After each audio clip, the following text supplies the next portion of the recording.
tous, bienvenue sur Future Activity pour une nouvelle vidéo. Aujourd'hui, on va voir ensemble le sujet du mental, le mental du footballeur, la pression d'avant-match, la peur de mal faire, la peur de rater ce contrôle, la peur de rater sa frappe, la peur de ne pas être performant, la peur tout simplement de passer à côté de son match.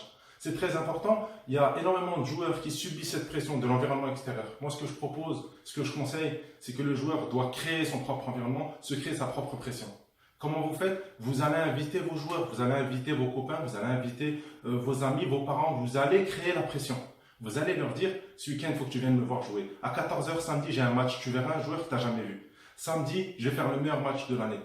Embarquez vos entraîneurs si vous vous entendez bien avec eux. Vous leur dites, samedi, ça va bien se passer. Samedi, je vais faire un bon match. Mettez-vous vous-même la pression, c'est une pression que vous créez. Ne laissez surtout pas la pression vous envahir et avoir peur de passer à côté du match. Vous ne pouvez pas passer à côté du match parce que vous êtes le plus fort. Vous savez ce que vous faites et vous allez faire un bon match.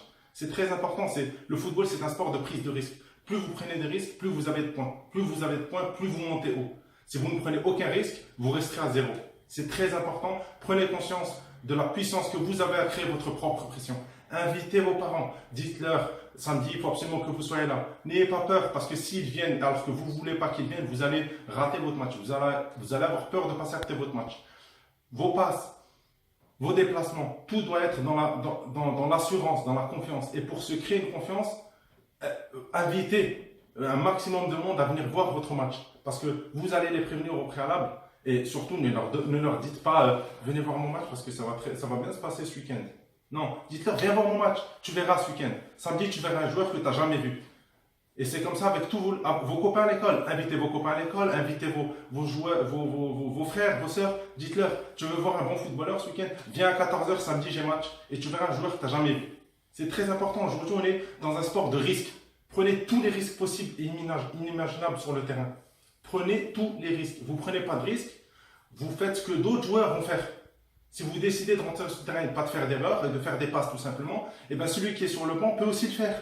Donc il rentrera 30 minutes avant la fin ou il rentrera à la mi-temps. Et il fera ce que vous faites. Et le match suivant, vous êtes sur le banc. Vous êtes sur le banc pas parce que vous avez fait un mauvais match, non. Parce que vous n'avez pas pris de risque. D'accord? C'est simple.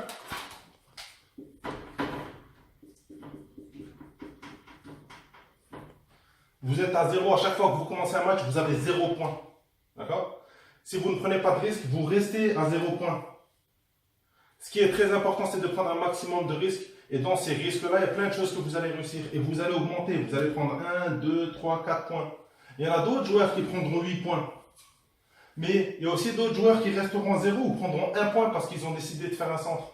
Alors qu'il ne fallait pas faire de centre. Ce que je vous dis, et c'est très important, c'est qu'à chaque match, vous commencez tous à 0 point. Et l'objectif, c'est d'avoir le plus de points possible. Inspirez-vous, moi c'est ce que j'ai fait. Dans ma carrière, j'ai vu des moments où est-ce que j'ai commencé à avoir peur et à remettre en question mes compétences. Et d'autres joueurs qui prenaient les matchs comme des matchs importants, comme si c'était rien pour eux. Ils n'avaient aucune pression. Et je me suis demandé, j'ai essayé de faire l'analyse et de me dire, mais comment ça se fait? Est-ce que moi je pense à rater mon match? Et eux, c'est même pas une évidence.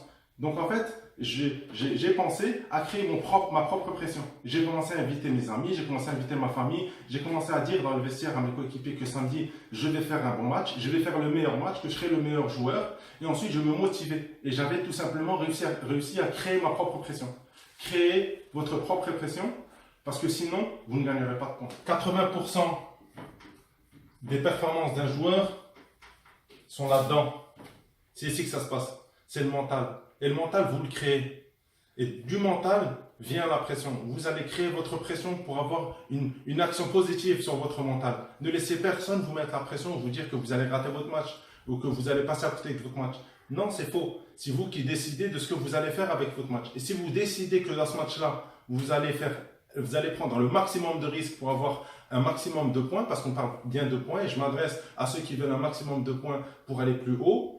Ça commence par votre ville, votre département. Vous devez être le meilleur dans votre ville, vous devez être le meilleur dans votre département. Et pour être le meilleur dans votre département, pour aller dans un centre de formation, pour ceux qui sont dans un centre de formation, pour aller en équipe nationale, et pour ceux qui sont en équipe nationale, aller dans un grand club, vous devez être le meilleur dans votre région. Et pour être le meilleur dans votre région, créez le buzz. Vous savez ce qu'a fait Cristiano Ronaldo quand il était au Lisbonne Sporting et qu'il a joué contre Manchester United? Il a appelé sa famille et ses proches. Il leur a pas dit surtout, j'ai peur de ne pas réussir mon match. Si vous pouvez ne pas venir, ne venez pas. Non, il a dit venez et vous verrez, je vais vous prouver à vous et à Manchester United que je suis le meilleur du Portugal. Je suis le meilleur joueur du Portugal. Et c'est comme ça qu'il a été recruté parce qu'il a fait un super match à Manchester United et après on connaît la carrière qu'il a faite. Surtout, n'oubliez jamais, prenez un maximum de risques pendant vos matchs. La prise de risque, c'est quand vous vous posez la question, est-ce que je dois dribbler ou faire la passe? Est-ce que je dois frapper ou faire la passe? Non. Quand vous vous posez la question que vous devez dribbler ou faire la passe, dribblez. Prenez plus de risques que faire la passe. Quand vous devez frapper, que vous sentez que vous devez frapper, frappez. Peu importe le résultat, frappez. Mettez-vous en confiance. Dribblez quand vous en avez besoin. Créez du déplacement quand vous en avez besoin. Je vous le répète, vous avez un duel à faire, il faut le faire. Il faut aller jusqu'au bout de vos actions. Ne laissez pas des interférences venir entre vous et ce que vous avez envie de faire. C'est pour ça que je vous dis, créez l'environnement, créez votre propre pression, ça va vous aider à passer le cap parce qu'il n'y a que vous qui peuvent vous aider. Vous êtes les seuls à pouvoir vous aider et à vous poser les bonnes questions en situation. Parce que concrètement, avoir peur de rater un match, ça se passe concrètement sur le terrain. Quand vous avez la balle et que vous recevez la balle, vous avez peur de la donner à l'adversaire, vous avez peur de la sortir, de faire une mauvaise passe. Vous avez peur d'affronter votre adversaire. Et tout ça, toutes ces peurs, il n'y a que vous qui puissiez les enlever. Justement, en créant votre pression, en créant votre environnement que vous allez mettre après à votre disposition. Voilà, c'était tout pour moi. Je vous remercie de m'avoir écouté. J'espère que mes conseils vous ont été utiles parce que moi, j'ai réussi à me sortir de cette situation et je veux absolument que vous passiez cette épreuve. On se dit à bientôt pour une prochaine vidéo. Portez-vous bien. À la prochaine.